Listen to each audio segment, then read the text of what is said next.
Y bien, queridos hermanos y amigos, en esta oportunidad, siguiendo con las historias de los himnos y cánticos del Evangelio, en esta oportunidad te quiero presentar la historia del himno 139 en algunos himnarios, que se titula Al acabar la vida aquí.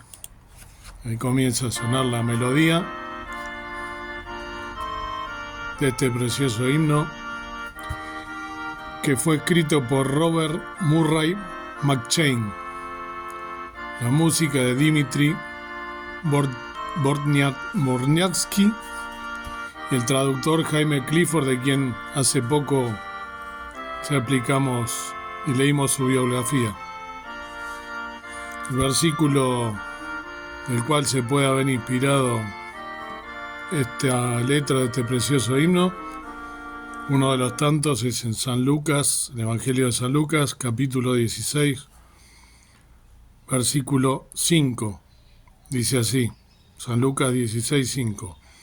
Y llamando a cada uno de los deudores de su señor, dijo al primero: ¿cuánto debes a mi señor?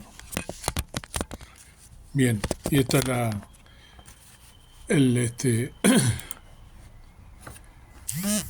el texto en el que fue inspirado, y ahora te voy a leer la biografía de este hermano Robert Murray McCheyne, quien fue un joven ministro desesperado por predicar el Evangelio a los perdidos. Robert Murray McCheyne fue un ministro presbiteriano escocés en la ciudad de Dundee, cuyo corto ministerio tuvo un profundo impacto en su nación. El único poder que puede traer a un hijo de Satanás y convertirlo en un hijo de Dios es Dios mismo, dice el mismo Robert Murray McCheyne. Dos hombres estaban trabajando junto al fuego en una cantera, un día de invierno, cuando un extraño se les acercó a caballo. Bajando de su corcel, comenzó a conversar sobre el estado de sus almas y les aclaró algunas verdades alarmantes del fuego ardiente del infierno. Los hombres se sorprendieron y exclamaron diciendo: «No eres un hombre común». «Oh, sí», respondió él, «solo un hombre común». Uno no puede conocer a Robert Murray McCheyne ni en su biografía, tan poderosamente escrita por Andrew Bonar, ni en sus sermones, sin percibir la impresión que estos hombres que se encontraron con McCheyne recibieron en su encuentro personal con él hace tanto tiempo. Su breve ministerio de 7 años y medio imprimió una huella indeleble en Escocia, y aunque murió a los 29 años, hizo más cosas que perdurarán en la eternidad que lo que la mayoría de las personas hacen en toda su vida. Si pudiéramos citar una sola vida del pasado cuyas lecciones se aplicaran más directamente a esta generación perezosa y descuidada, tal vez sería la vida de Robert McCheyne. Después de su muerte, un colega ministro escribió: «La indolencia, la frivolidad y la infidelidad son pecados que me acosan, y su presencia viva era una reprimenda para todos ellos, porque nunca conocí a nadie tan oportuno a tiempo y fuera de tiempo, tan impresionado con las realidades invisibles y tan fiel en reprender el pecado y testificar a Cristo». Robert McCheyne nació en Edimburgo en mayo de 1813, siendo el menor de una familia de 5 hijos. Su padre era un próspero abogado con un importante estatus social.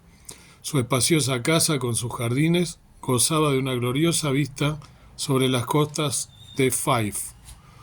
Aquí, en Edimburgo, McCheyne pasó su infancia y juventud. Después de pasar con éxito por la escuela secundaria, ingresó en la Facultad de Artes de la Universidad de Edimburgo en otoño de 1827. Era de carácter vivaz, dijo su padre más tarde, y, durante los 2 o 3 primeros años de su asistencia a la universidad, se dedicó a la elocución y a la poesía y a los placeres de la sociedad. McCheyne se convirtió en esta época en un entusiasta participante de los entretenimientos de moda de la ciudad, y los juegos de cartas, bailes y música ocupaban sus horas de ocio. Pero las fervientes oraciones de su hermano mayor y la temprana muerte de éste en 1831 fue un golpe que sirvió para despertar a Robert del sueño de su naturaleza caída. Fue el primer golpe contundente a mi mundanalidad, comenzó a tomar con mayor seriedad los asuntos espirituales y a pensar en un posible ministerio. Pronto leemos declaraciones como esta en su diario. 10 de marzo de 1832. Espero no volver a jugar a las cartas. 25 de marzo. No volveré a visitarlo un domingo por la noche. 10 de abril. Me ausenté del baile. Habiendo practicado el mismo una vez tales placeres que se desvanecen, McCheyne declaraba a menudo en años posteriores en su predicación: «Oh hombre sin Cristo, tienes placer, pero es solo por una temporada. Ríete si quieres, tu vela pronto se apagará. Tus juegos, tus bailes, tus fiestas sociales pronto se acabarán. No hay juegos en el infierno». En el invierno de 1831, siguiendo su deseo de entrar en el ministerio, ingresó en el Divinity Hall de la Universidad de Edimburgo. Bajo el liderazgo de hombres como Chalmers y Wells, hubo un nuevo movimiento espiritual en el colegio en ese momento. De hecho, resultó ser un nuevo movimiento al interior de la Iglesia de Escocia. En los años siguientes podemos rastrear en el diario de McCheyne una creciente comprensión de la verdad bíblica, un creciente deseo de vivir en comunión con Dios y bajo el poder del mundo venidero. Anotaciones como esta hablan por sí mismas. 22 de junio. Compré las obras de Edward. Verdaderamente no había nada en mí que le indujera a elegirme.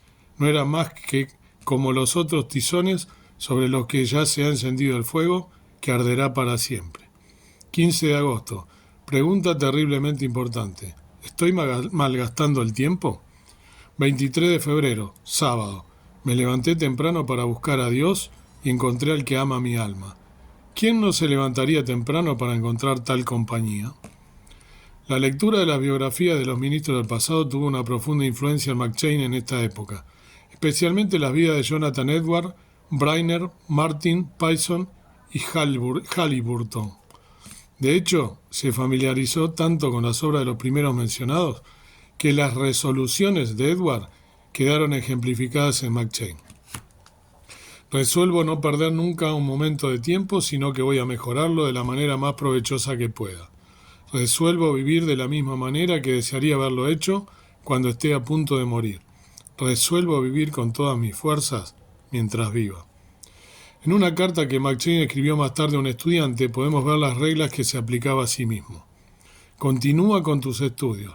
Recuerda que ahora estás formando el carácter de tu futuro ministerio. Si ahora tienes hábitos de estudio desordenados o negligentes, nunca lo mejorarás. Haz todo con seriedad. Sobre todo, mantente mucho en la presencia de Dios. Nunca veas el rostro de un hombre hasta que no hayas visto el rostro de Dios, que es nuestra vida, nuestro todo. La última anotación de sus días de estudiante es 29 de marzo de 1835. La universidad terminó el viernes pasado. Mi última aparición allí. La vida se desvanece rápidamente. Apresúrate para la eternidad. Así terminó su disciplina preparatoria, tanto de corazón como de mente. Su alma, escribe Bonner, fue preparada para la terrible obra del ministerio por medio de mucha oración y mucho estudio de la palabra de Dios, por medio de pruebas internas, por la experiencia de la profundidad de la corrupción en su propio corazón y por los descubrimientos de la plenitud de la gracia del Salvador. McCheyne recibió la licencia del presbiterio de Annan el 1 de julio de 1835 y se convirtió en un predicador del Evangelio, un honor al que no puedo nombrar un igual. Después de un periodo adicional, en gran parte de preparación para el futuro, como asistente del señor John Bonner, el ministro del Arber y Dunipace, fue ordenado ministro de la iglesia de St. Peter's, en Dundee, el 1 de noviembre de 1836. Se trataba de una nueva iglesia construida en un distrito tristemente descuidado que contaba con una membresía de unas 4.000 personas. Una ciudad entregada a la idolatría y a la dureza de corazón. Fue su primera impresión. Una región muy muerta, fue la descripción de Bonner. La masa circundante de impenetrable paganismo arrojaba su influencia incluso sobre los pocos que eran cristianos vivos. Me ha colocado entre los ruidosos mecánicos y vacilantes políticos de esta ciudad impía, escribió McCheyne. No había nada en su mensaje para complacer a esa gente. Si el Evangelio complaciera a los hombres carnales, no sería el Evangelio, declaró. McChain estaba profundamente persuadido de que la primera obra del Espíritu en la salvación es convencer del pecado y llevar a los hombres a la desesperación de su condición por naturaleza. Por lo tanto, fue en esta nota que su ministerio comenzó y continuó. Los hombres deben ser derribados por el trabajo de la ley para ver su culpa y su miseria, o toda nuestra predicación está golpeando el aire. Solo un corazón quebrantado puede recibir a un Cristo crucificado. Me temo que la mayoría en todas las congregaciones están navegando fácilmente por la corriente hacia una eternidad sin hacer, sin convertirse y sin despertar. La urgencia y la alarma caracterizaron su mensaje. Que Dios me ayude a hablarles claramente. La vida más larga es suficientemente corta. Es todo lo que se os da para convertiros. Dentro de muy poco todo habrá terminado y todo lo que hay aquí está cambiando. Las mismas colinas se están desmoronando. El rostro más hermoso se está marchitando. Las prendas más finas se pudren y se deterioran. Cada día que pasa os acerca el tribunal. Ninguno de vosotros se debería quedar quieto. Podéis dormir, pero la marea os acerca a la muerte, al juicio y a la eternidad. McChain estaba capacitado para caminar en una continua conciencia de estas verdades. Creo que puedo decir que nunca me he levantado una mañana sin pensar cómo podría traer más almas a Cristo. En su diario encontramos registros como este. Mientras caminaba por los campos, un pensamiento se apoderó de mí con un poder casi abrumador, que cada uno de mi rebaño podría estar pronto en el cielo o en el infierno. Pero hay otro rasgo de la vida de McChain que quizás sea aún más prominente que sus constantes anhelos por la salvación de las almas. Por encima de todas las cosas, cultiva tu propio espíritu, escribió a un colega ministro. Tu propia alma es tu primer y mayor cuidado. Busca el avance de tu santidad personal. No son los grandes talentos los que Dios bendice tanto como la gran semejanza con Jesús. Un ministro santo es un arma terrible en la mano de Dios. Una palabra pronunciada por ti cuando tu conciencia está limpia y tu corazón lleno del Espíritu de Dios vale más que 10.000 palabras pronunciadas en la incredulidad y el pecado. Busca tus lecturas de Dios, tus pensamientos, tus palabras de Dios. De su diario recogemos sus propias observaciones privadas. Debería pasar las mejores horas del día en comunión con Dios. Es mi ocupación más noble y fructífera. Las horas de la mañana, de 6 a 8, son las más ininterrumpidas. Después del té, mi mejor hora, y esa debería ser dedicada solemnemente a Dios, si es posible. Bonner escribe que el verdadero secreto de la prosperidad de su alma residía en el ensanchamiento diario de su corazón en comunión con su Dios. La meditación y la oración eran los nervios de su trabajo. Incluso cuando estaba presionado por las obligaciones, mantenía su regla de que primero debía ver el rostro de Dios antes de emprender cualquier deber. El objetivo constante de McChain era evitar cualquier prisa que impidiera la tranquila obra del Espíritu en el corazón. El rocío desciende cuando toda la naturaleza está en reposo, cuando cada hoja está quieta. Una hora de calma con Dios vale toda una vida con el hombre. McChain siempre se preocupó por profundizar en su ministerio mediante el estudio continuo. Pocos, dice Bonner, han mantenido una estima tan imperecedera por las ventajas del estudio. Aunque siempre fue consciente de que las almas perecían cada día, nunca cayó en el error de pensar que el trabajo principal de un ministro consiste en la actividad exterior. El gran defecto que encuentro en esta generación es que piden a gritos que los ministros estén más en público. Piensan que es una cosa fácil interpretar la palabra de Dios y predicar. El deber de un ministro no es tanto público como privado. 2 gruesos cuadernos de nota muestran que estaba constantemente llenando su mente con la lectura de los puritanos y los reformadores. Este énfasis en el crecimiento personal nunca lo perdió. Declaró a un amigo, nosotros los predicadores necesitamos conocer a Dios de otra manera que hasta ahora, para poder hablar correctamente del pecado y de la salvación. La obra de Dios florecería por nosotros si floreciera más ricamente en nosotros. La falta de aceptación ministerial, dice Robinson, es una circunstancia tremenda que nunca debe contemplarse sin horror. El objetivo constante de McChain no era no descansar sin la aceptación, aunque desde sus primeros días en St. Peter's su predicación estuvo acompañada de una potencia salvadora y produjo profundas convicciones y angustia en los corazones de muchos. Él y su gente siempre oraron por más manifestaciones de la gloria de Dios. Pero hacia finales de 1838 el curso de su ministerio fue interrumpido por síntomas que alarmaron a sus amigos. Fue atacado por una violenta palpitación del corazón, probablemente el efecto del trabajo incesante. Pronto aumentó, de modo que sus asesores médicos insistieron en que dejara de trabajar. En consecuencia, McChain, con profundo pesar, regresó a la casa de su padre en Edimburgo para descansar hasta que pudiera reanudar su ministerio. Esta separación de su pueblo dio lugar a algunas de sus cartas más ricas. Escribe, no hay nada como una mirada tranquila al mundo eterno para enseñarnos la vacuidad de la alabanza humana, la pecaminosidad del egoísmo, la preciosidad de Cristo. De las 10 extensas cartas pastorales que envió a su rebaño, solo podemos citar un párrafo de una. Considerad qué fruto hay de creer en vosotros. ¿Habéis asumido real y plenamente a Cristo tal y como la presenta el Evangelio? San Juan 5:12. ¿Te has adherido a Él como pecador? 1 Timoteo 1:15. ¿Sientes la gloria de su persona? Apocalipsis 1:17. Su obra terminada, Hebreos 9:26. Sus oficios, 1 Corintios 1:30. ¿Resplandece Él como el sol en tu alma? Malaquías 4:2. ¿Está tu corazón encantado con su belleza? Cantar de los Cantares 5:16. De nuevo, ¿qué fruto hay en ti de clamar por la santidad? ¿Es esto lo único que haces? Filipenses 3:13. ¿Pasas tu vida clamando por la liberación de este cuerpo de pecado y muerte? Romanos 7:24. Me temo que hay poco de esto. Me temo que no conocéis la extraordinaria grandeza de su poder para con nosotros los que creemos. Me temo que muchos de ustedes son extraños a las visitas del Consolador. Una prolongada enfermedad impidió el pronto restablecimiento de McChain con su rebaño, y en la primavera de 1839 se propuso en Edimburgo que acompañara a un grupo de ministros que iban a visitar Palestina para hacer investigaciones personales sobre el Estado de Israel. Se pensó que el viaje y el clima serían beneficiosos para él. No podemos detenernos a describir su aceptación y sus posteriores viajes a Jerusalén y Galilea. Incluso cuando estaba lejos de ellos, la prosperidad espiritual de su pueblo en Dundee era lo más importante en su corazón.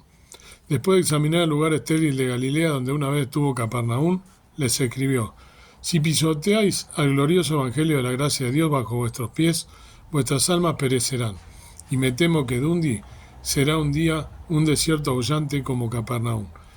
Si mi rebaño aprendiera de ti como los días de gracia oirían, cómo todos los Cristos ofrecidos que desprecian se lamentarán al final como tú. Poco después de que el grupo comenzara a regresar a casa a través de Asia Menor, McChain cayó peligrosamente enfermo. Hacia finales de julio de 1839, mientras yacía aparentemente moribundo cerca de Esmirna, creyó que no era a su Escocia natal, sino a su hogar eterno a donde iba. Mi más ferviente oración era por mi querido rebaño. El clamor de su siervo en Asia no fue olvidado, escribe Bonner. El ojo del Señor se volvió hacia su pueblo. Su pastor estaba a la puerta de la muerte en total desamparo. Pero el Señor había hecho esto a propósito, porque quería mostrar que no necesitaba la ayuda de nadie. W.C. Barnes, en un joven de 24 años, estaba sustituyendo a McChain en Dundee en su ausencia. Fue bajo su predicación el 23 de julio cuando tuvo lugar el gran avivamiento en Kilsyth. Toda Escocia escuchó la alegre noticia de que el cielo ya no era de bronce. El Espíritu en gran poder comenzó a trabajar desde ese día en muchos lugares de la tierra. Tan pronto como Barnes reanudó su ministerio en Dundee, a principios de agosto se produjeron los mismos efectos. La verdad traspasó los corazones de manera abrumadora. Las lágrimas brotaban de los ojos de muchos y algunos caían al suelo gimiendo, llorando y clamando por misericordia. Los servicios se celebraron todas las noches durante muchas semanas, a menudo hasta altas horas de la noche. Toda la ciudad estaba conmovida. El temor de Dios cayó sobre los impíos. Multitudes ansiosas llenaban las iglesias.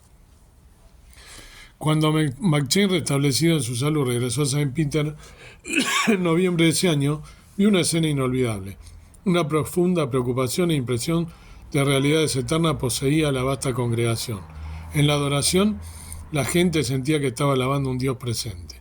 Una visión como esta no fue infrecuente durante el resto de su ministerio. El dolor por el pecado que llenaba los corazones de muchos solo podía expresarse con lágrimas. La angustia expresada por un pecador Despierto representaba para McChain el sentimiento de decenas de personas. Creo, dijo, que el infierno sería un alivio para un Dios enojado. Tal era la ansiedad que ahora prevalecía por escuchar el Evangelio, que incluso cuando McChain predicaba al aire libre en los prados de Dundee y empezaba a llover con fuerza, la densa multitud permanecía de pie hasta el final. La palabra era escuchada en estas ocasiones con una quietud espantosa y sin aliento. Era costumbre de McChain no aceptar nunca las meras afirmaciones de fe como signo de conversión. Al respecto declaraba: es un evangelio que me santifica. Sin un fruto santo todas las evidencias son vanas. Querido amigo, ustedes tienen despertares, iluminación, experiencia, un corazón pleno en la oración y muchas señales de vida. Pero si quieren santidad nunca verán al Señor. Un verdadero deseo de santidad completa la marca más evidente de haber nacido de nuevo. Jesús es un Salvador santo. Primero cubre el alma con su vestidura blanca, luego hace que el alma sea gloriosa por dentro, restaura la imagen perdida de Dios y llena el alma con santidad pura y celestial. Los hombres no regenerados entre vosotros no pueden soportar eso. A medida que su ministerio se acercaba a su solemne final, era cada vez más consciente de la brevedad del tiempo. No espero vivir mucho tiempo. Se avecinan cambios. Todos los ojos ante mí pronto se oscurecerán en la muerte. Otro pastor apacentará este rebaño. Otro cantor dirigirá el salmo. Otro rebaño llenará este redil. No hay creencia, ni arrepentimiento, ni conversión en la tumba. Ningún ministro te hablará allí. Este es el tiempo de la conversión. Oh, amigos míos, no tendréis ordenanza en el infierno. No habrá predicación en el infierno. Oh, que aprovechéis este poco tiempo. Cada momento de él vale un mundo. En su último año en Saint Peter estuvo predicando con terrible claridad sobre el castigo eterno de los inconversos. 4 sermones fueron dedicados a este tema. Nunca temió el reproche de que una mujer moribunda dirigió a John Newton: me hablasteis a menudo de Cristo, pero, no me hablasteis suficientemente de mi peligro. Hermanos, advirtió McChain a sus colegas ministros, nuestra gente no nos agradecerá en la eternidad por hablar cosas suaves y gritar paz, paz cuando no hay paz. No, pueden que nos alaben ahora, pero maldecirán nuestros halagos en la eternidad. En su último servicio de comunión, en enero de 1843, predicó sobre Pablo un modelo, Timoteo 1:16. En febrero estuvo en el noroeste de Escocia y predicó 27 veces, 24 lugares diferentes, a menudo viajando a través de la fuerte nieve. A su regreso a Dundee confesó que se sentía muy cansado. El 12 de marzo resultó ser su último sábado en el púlpito de Saint Peter. Su último sermón fue de Romanos 9, 22 y 23. ¿Qué pasa si Dios, dispuesto a mostrar su ira, se observó? Escribe Bonner. Tanto entonces como en otras ocasiones, habló con una fuerza peculiar sobre la soberanía de Dios. El martes siguiente se sintió enfermo, pero dirigió un servicio nupcial y después habló a un grupo de niños que se reunieron informalmente a su alrededor sobre el buen pastor. Fue su última aparición en público. Esa noche sucumbió a una fiebre que prevalecía entre los miembros de la iglesia en ese momento. Después de haber permanecido indefenso durante una semana con fiebre ardiente, el martes 21 le sobrevino un delirio. Sus palabras mostraban ahora los pensamientos que estaban en su mente. Como si dirigiera a su pueblo, gritó: debéis despertaros a tiempo o seréis despertados en un tormento eterno, para vuestra eterna confusión. Luego oró: esta parroquia, Señor, este pueblo, todo este lugar. Robert Murray McChain murió el sábado 25 de marzo de 1843. Vive para la eternidad. Unos días más y nuestro viaje habrá terminado. La verdad que él había predicado tan a menudo se cumplió. Su deseo se cumplió. Ser como Jesús y estar con él por toda la eternidad. Hemos terminado nuestro bosquejo de la vida de alguien que declaró que era un hombre común. Pero nuestra impresión debe ser seguramente que tal ministerio es muy poco común en nuestros tiempos. ¿No es entonces una pregunta menor para los ministros? ¿Dónde está la diferencia entre su ministerio y el nuestro? No hay otras preguntas tan vitales como esta. La respuesta está lejos de la mente de muchos. En primer lugar, McChain era diferente en doctrina. Su predicación estaba clara y definitivamente estaba alineada con la fe de los reformadores y puritanos. Ese glorioso documento puritano en el que cada doctrina recibe su verdadera proporción bíblica. La Confesión de Fe de Westminster era su libro de texto constante. Que la gracia de los divinos de Westminster escribió se derrame sobre esta generación de hombres menores. Así entonces vimos lo que es la hermosa, ¿no? La hermosa biografía de este hombre que, para terminar, te leo el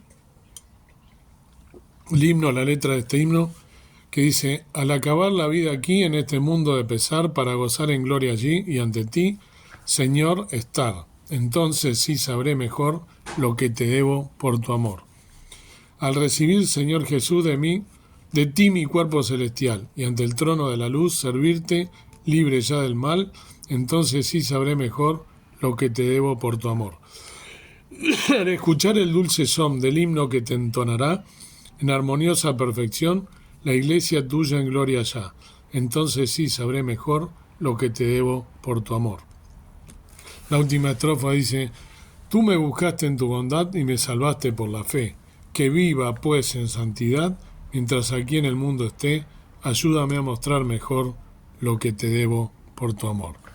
Preciosa la letra de este himno y preciosa la biografía de este querido hermano que predicó con el ejemplo, ¿no? Después de su conversión, su vida dio un vuelco, se alejó de las cartas, ¿no? De los bailes, como él mismo escribió en su libro diario, y fue recogido, ¿no? por un hermano, y cómo dedicó todo su ministerio a predicar el Evangelio, pero con fuerza, predicando la santidad que hace falta para ser un hijo de Dios, ¿no?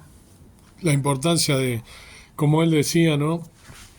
Según lo recogido en esa biografía, la importancia de primero edificar el espíritu, primero prepararse en espíritu para luego poder salvar almas. Tiene que estar, por supuesto, uno bien para transmitirlo, y qué mejor que predicar con la vida misma de uno en santidad, como decía este hermano precioso, que Dios quiera que también, como él dijo, ¿no? nosotros sintamos lo que dice en todo el último renglón de cada estrofa, que nosotros, las dos últimas, entonces sí sabré mejor lo que te debo por tu amor. Que seamos conscientes de lo que le debemos al Señor Jesús, que murió en una cruz, lo que le debemos a Dios por enviarnos a su Hijo a morir por nosotros en la cruz del Calvario, para redención de nuestros pecados y para vida eterna. Nunca nos alcanzará la vida para pagarle. Por eso Él reconoce lo que realmente le debe, ¿no? al Señor Jesús, y Él lo pone, ¿no? en letras en este precioso himno. Dios quiera bendecirnos y que podamos vivir una vida en santidad y sirviendo al Señor como lo hizo este hermano querido, ¿no? Y realmente estar siempre sintiendo que estamos en deuda con el Señor, porque es así en base a lo que Él hizo por nosotros. Que Dios te bendiga.